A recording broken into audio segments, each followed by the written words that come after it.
What if I told you that by the time you think you've made a decision, your brain has already made it for you? That's exactly what some scientists argue.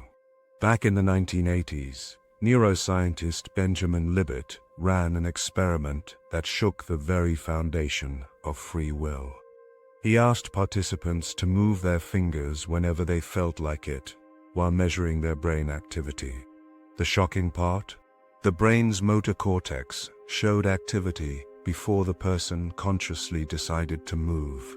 In other words, their brain had already started the process before they were even aware of making a decision.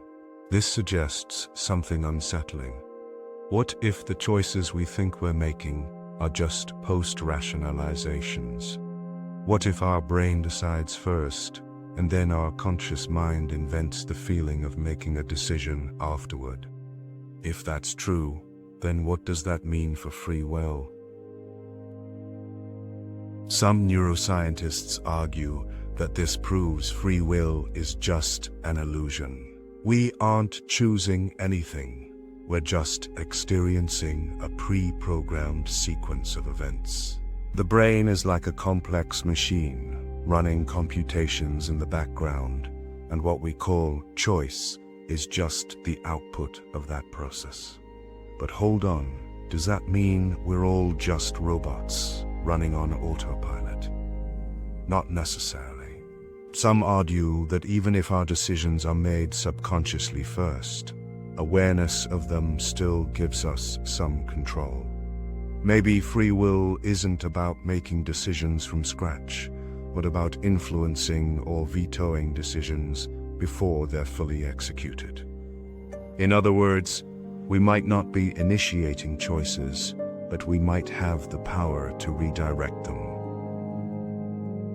Then again, if everything in our brains operates according to biology, chemistry, and physics, then are we really any different from machines? A computer follows its programming. A plant grows towards sunlight because of its biology.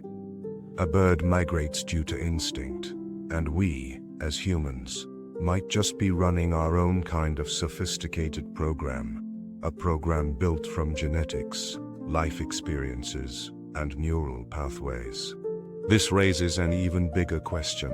If we are just biological machines following deterministic laws, then is anyone truly responsible for their actions?